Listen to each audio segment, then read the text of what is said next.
What's up, Sonic Nation? I am back with another video, and today I'm going to talk about the Sonic the Hedgehog movie. Specifically, I'm going to be looking at Rotten Tomatoes, and I'm going to pick out a few of the rotten reviews. Every review I pick in this video will be from a critic, and I will also not be, hating on any of the writers of these reviews, nor the reviews, so I just want to put that disclaimer out there. But without further ado, let's jump in. The first review I have for us to look at is from a writer named Ed Putten. Putten? I think I'm saying that right.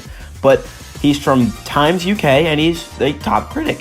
So what he says here is, sure, there's enough here to divert small people for a while, but their parents would do well bring a blindfold and earplugs. He gave the Sonic movie a 2 out of 5, and yeah, so it'll divert small people for quite some time. But hey, parents, make sure you bring those blindfolds and earbuds.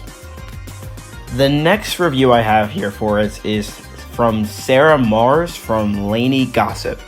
And what she has to say is that the Sonic movie is not the worst movie I've ever seen. It just sucks if you're an adult.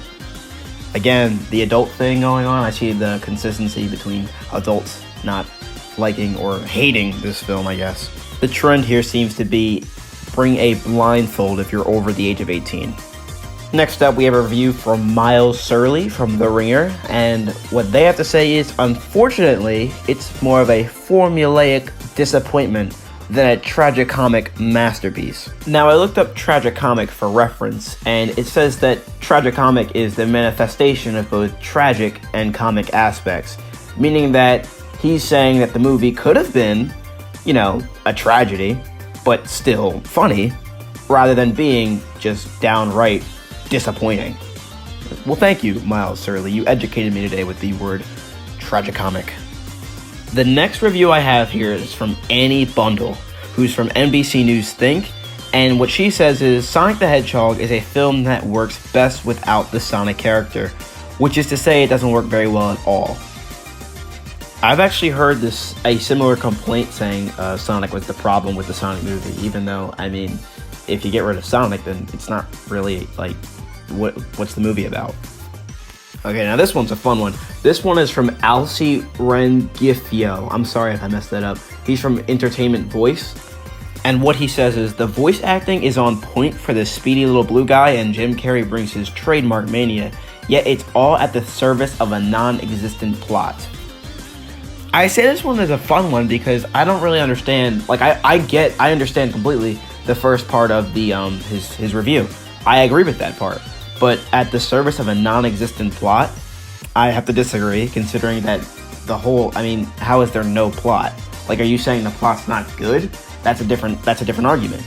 But a non-existent plot, that's completely different than saying the plot's not good. You might be exaggerating, but come on now. I think you gotta dial it back a bit. Alright, now this one is another fun one. This is from Nathaniel Hood, and he's from Nate Hood Reviews. And what he has to say is, well, first off, he gave the movie a 1 out of 10. And here's his review. Sonic the Hedgehog isn't a movie. It's a 99-minute monstrosity made by corporations for other corporations. So one of my first thoughts when I was reading this was, if he considers this to be a monstrosity, what would he have said about the first, before the redesign? If they had actually released that movie? Oh boy, that would have been a very different review. Maybe it would have been worse than a 1 out of 10. Maybe it would have been better. I don't know. Alright, this one made me laugh. This one is from Matt Cipolla from The Spool. And here's what he has to say. The kind of empty calories that fattens up the audience before leading them to the slaughter. To me, it sounded like I was reading something straight out of Hemingway. I don't know. This is just a little excessive, I feel like. But hey, it fattens up the audience, so you might not even need to get popcorn before you're going to see the movie, because the movie will fatten you up like empty calories, and it'll lead you to slaughter, and I guess that means that you'll be coming out hating the movie, or maybe you'll be coming out with your head chopped off. I don't know. It's the slaughter. Next review we have here is from Joan Sommers, and they're from The Muse, Jezebel. Yeah, I said that right, definitely. I don't know if I did, so forgive me if I didn't. So what they say is, Sonic the Hedgehog is a failure of the imagination, so catastrophic, so unfathomably antipathetic to the very idea of itself that sitting down to write this review felt like sawing a hole in my own skull. Man, that hits deep.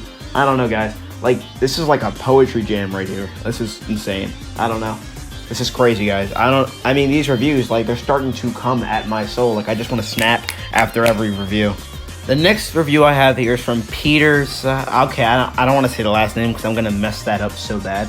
But he's from efilmcritic.com, and what he says is 99 minutes of ear-splitting tedium that is terrible, even by the less than impressive standards of most video game based on movies. Now, I get it. You don't like the movie, but here's the thing. When you say terrible, even by the standards of most video games based on movies, well, here's the thing. You see, I love my boy Mario, but that movie was terrible. Luigi! And to say that the Sonic movie is on the same level as the Mario movie, well, you really can't do that. Like, I love Mario. Mario is probably my second favorite franchise when it comes to video games, after Sonic, obviously. But you really can't put those two movies on the same level. Now, Mario's got a second chance to redeem himself, I think 2021, 2022, in the movies, and I'm really excited to see that. I'm really excited to see that. But, I mean, that first movie, you can't put the Sonic movie on the same level with that. It doesn't make any sense. You just can't do that. The next review I have here is from Matt Singer. He's from Screen Crush, and what he says is, given where this movie started, it's kind of a miracle. It's as watchable as it is. I'm not gonna lie, he's not too far off. The last review I have here is from Robert Kozier, and he's from The Flickering Myth, and this is one of my favorite funny ones. So I say this one for last. So Sonic the Hedgehog will encourage one to turn on one of the games and repeatedly make him jump onto spikes to his death as revenge. Now I say this because, I mean, it's funny because as revenge for Sonic, you not only play his games, but you go out and get one of his games to play.